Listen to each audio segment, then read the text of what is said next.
ሰላም እንደምሰነበታችሁ ውድ ተመልካቾች፣ ዛሬ የተገኘው ዴማ ሪል ስቴት ነው።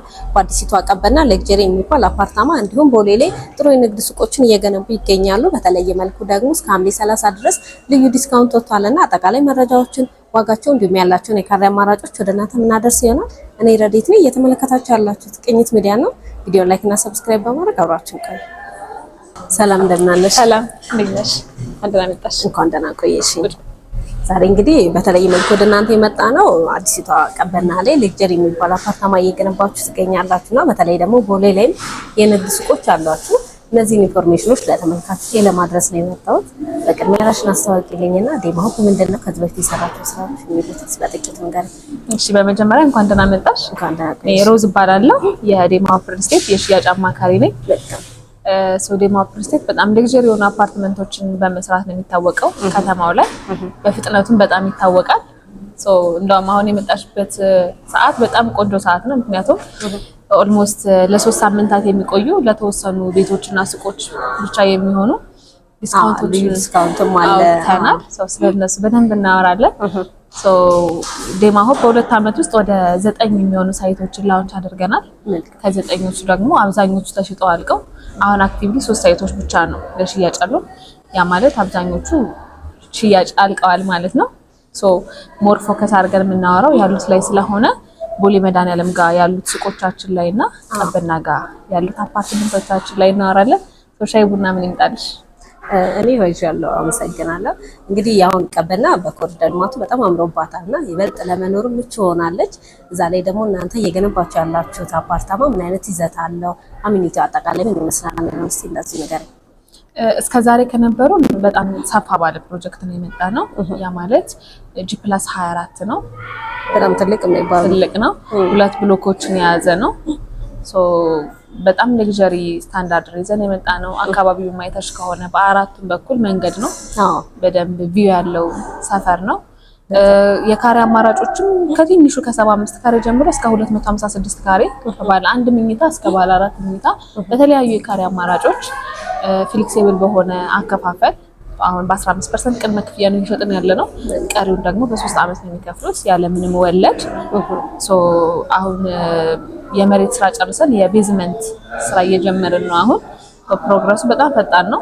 እሺ፣ እንግዲህ አሁን ቦሌ ላይ እየገነባችሁ ያላችሁትም 4 ኪሎ ላይ እንዲሁም ሾላ ላይም የንግድ ሱቆችና የመኖሪያ ሱቆችን እየገነባችሁ ነውና ኤግዛክት ሎኬሽኑ የቱ ጋር ነው? ምን ይመስላል? በዙሪያ ያላችሁ ልዩ ነገሮች የሚለውን ሲንገሪ። ለምሳሌ የቦሌ መድኃኒዓለም ሳይታችን ኤድና ሞል ፊት ለፊት ነው። ወይም ከቦሌ መድኃኒዓለም ፊት ለፊት ነው። መሀል ቦሌ ላይ ማለት ነው ያለው። ዳውንታውን ነው ያለው። እምነት ተቋማት ለቤተክርስቲያን፣ ለመስጊድ፣ እንዲሁም ለፕሮቴስታንት ቸርች በጣም ቅርብ ነው። ለሆቴሎች፣ ለኤርፖርት በጣም ቅርብ ነው። የቦሌ መድኃኒዓለም እሱን ይመስላል። ከዛ ውጭ ደግሞ የቀበናው ደግሞ ወደ 4 ኪሎ እና ወደ 6 ኪሎ መሄጃ ወይንም ቀበና አደባባይ ጋር ወይንም አሁን አዲስ የተመረቀው ፕሮጀክት ተሻግሮ ነው ያለው። አዲሱ ሳይት ፊት ለፊት ነው። ቪዋቸው የሚሆነው ወደ ቀበና ፕሮጀክት ነው የአብዛኞቹ ቤት ቪው የሚሆነው። እንዲሁም በጎንም በፊትም በግራም በቀኝም ምንም የሚከልላቸው ቪው የለም። በዚህኛውም በኩል መንገድ ነው፣ በዚህኛውም በኩል አስፋልት ነው። ፊት ለፊትም አደባባይ ነው ያለው። ምንም የሚከልላቸው ነገር የለም ለቪው። ቤቶቹ በደንብ ብርሃን የሚገባባቸው ናቸው። በአካባቢው ደግሞ ስፔሻሊ የቀበናው ሳይታችን ላይ አብዛኞቹ ኢንተርናሽናል ስኩሎች፣ ኤምባሲዎች ያለበት ሰፈር ነው። እንግሊዝ ኤምባሲ ያለ እዛ ጋር፣ ኬንያ ኤምባሲ ያለ፣ ሳንፎርድ ኢንተርናሽናል ስኩል እዛ አካባቢ ነው። ለምሳሌ ኢንዲያን ኢንተርናሽናል ስኩል እዛ አካባቢ ነው። እንዲሁም የቀበና ፕሮጀክት እዛ አካባቢ ነው። አሁን ደግሞ ወደ ሾላው እንሄድና እዛ አካባቢ ኤግዛክት ሎኬሽኑ ምን ይመስላል? ሾላ ደግሞ ሾላ መብራቱን አለፍ እንዳልሽ ነው። ለገበያውም ቀረብ ያለ ነው። እንዲሁም ደግሞ ለመገናኛም ቅርብ ነው፣ ለቦሌም ቅርብ ነው፣ ለፒያሳም ጥሩ ቦታ ሴንተር የሚባል ያለ ሎኬሽን ነው። በዛ ላይ ደግሞ በደንብ እንቅስቃሴ ያለበት ቦታ ነውና ለንግድ የሚሆን ቦታ ነው። ለንግድም ለመኖሪያም ቤተሰብ ለማሳደግም ቢሆን ለልጆችም ቢሆን ብዙ ነገሮችን በቅርብ ርቀት አክሰስ መደረግ የሚችልበት አካባቢ ነው ያለው። ሌክቸር የሚባል ነውና አንዳንድ ሌክቸር አፓርታማ ምን የተለዩ ነገሮችን አሟልቷል የሚለውን እስኪ እንደዚህ ያያይዘሽ ነገር። ኦኬ ለምሳሌ መዋኛ ገንዳ፣ የልጆች መጫወቻ፣ ጂም እና ስፓ ላይክ ሰው ወጥቶ ሊያገኘው የሚችለው ነገር ነው። አዳራሽ ለምሳሌ ቴራስ፣ የድግስ አዳራሾችን ሰፊ የሆነ ፓርኪንግ ለራሳቸው አሳይን የሚደረግላቸው። እሺ እንግዲህ መሀል ቦሌ ላይ እንግዲህ የንግድ ሱቅ ባለቤት መሆን በጣም ትልቅ ነገር ነው። ያው ከተማው በጣም እየለማ ነው። በዛ ላይ አዲስ አበባ መሀል ከተማ የሚባል ቦታ ነው ቦሌ እና እስቲ ስለ ንግድ ሱቁ ደግሞ አጠቃላይ ያለው አሚኒቲ ምን ይመስላል የሚለው ሂደቱን አጠቃለሽ ነገር። ያው እንግዲህ አሁን ሱቅ ስንሸጥኛ እስከ ደንበኛው ነው የምንሸጠው። ያ ማለት ሎኬሽኑ ያለበት ቦታ ፊት ለፊት ቦሌ መድኃኒዓለም ነው፣ ኤድና ሞል ነው። ኤንድ እዚህ ጋር ደግሞ እንደምታየው ፓርክ አለ ፊት ለፊታችን።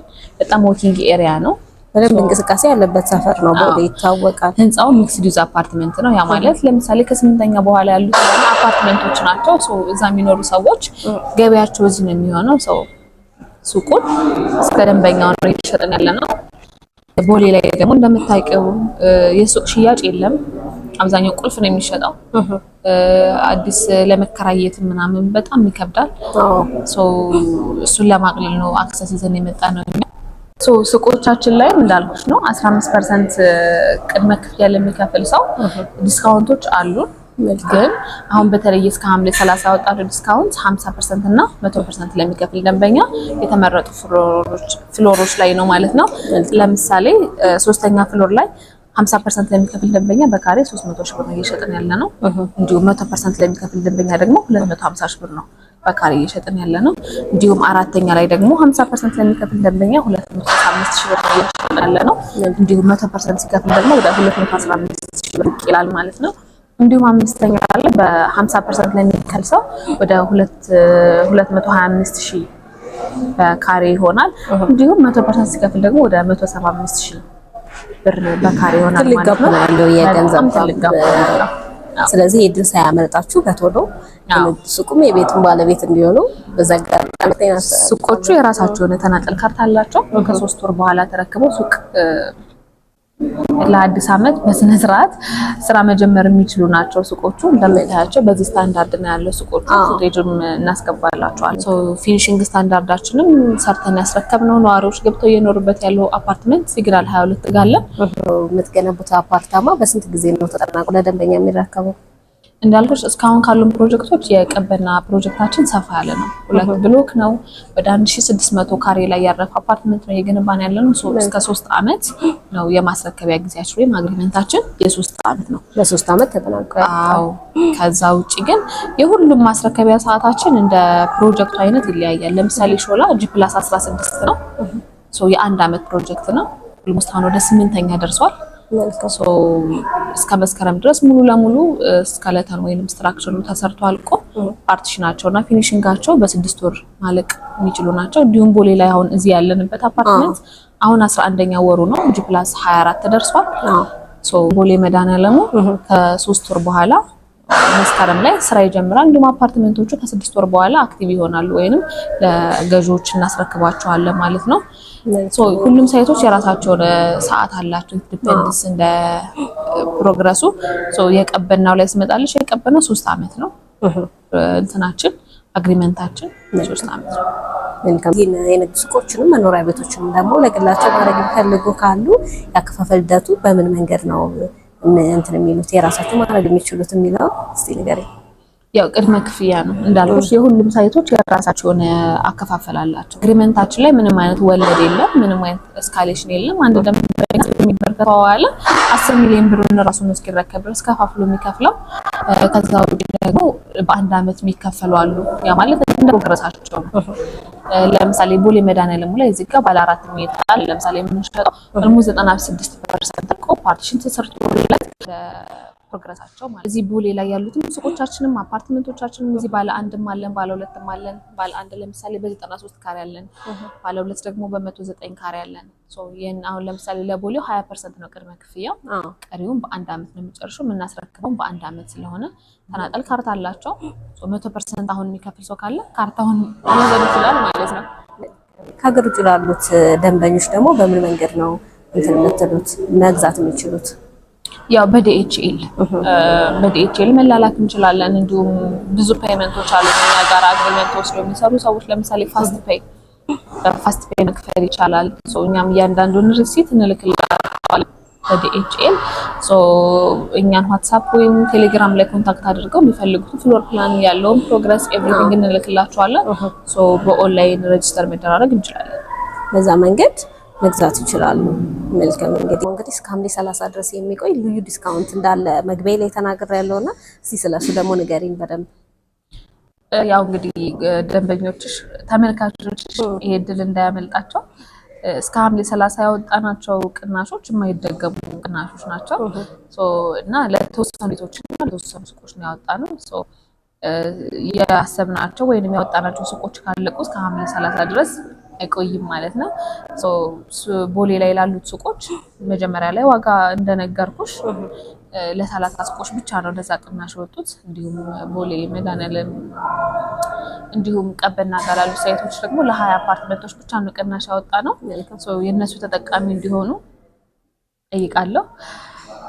ሊሚትድ ስለሆነ ያወጣ ነው ስቶክ እስከ ሐምሌ 30 ላይ ጠብቅ ይችላል። ቶሎ ኮንታክት አድርገው። መልካም እንግዲህ እስከ ሐምሌ 30 በተለይ ደግሞ ያደረጋችሁትን ትልቅ ዲስካውንት እንግዲህ ተመልካቾቼ ቶሎ ወስነው እንዳያመልጣቸው ላለሁኝ። በ4 ኪሎ ላይ እየገነባችሁ ያላችሁትም ሌክዠሪ አፓርታማ ያው ቀበና ደግሞ የተለየ ውበት ሰጥቶታል። የበለጠ ለመኖር ምቹ ሆኗል። እንዲሁም ደግሞ እዚህ መሀል ቦሌ ላይ የንግድ ሱቅም ቢገዙ አዋጭ ይሆናሉ ብዬ አስባለሁና ተሰጠሽ መረጃ እጅግ አድርገን እናመሰግናለን። እኔም በጣም አመሰግናለሁ። እሺ ተመልካቾቼ በዴማ ሆፕ ሪል ስቴት ያደረኩት ቆይታ ይሄንን ይመስል ነበረ። በተለይ ደግሞ እስከ ሐምሌ 30 የሚቆየውን ልዩ ዲስካውንት እንግዲህ ተጠቃሚ እንድትሆኑ በዚህ አጋጣሚ መልእክቴ ነው። በሌሎች የቅኝት ሚዲያ ዝግጅቶች እስከምንገናኝ ድረስ ቸር ሰንብቱ።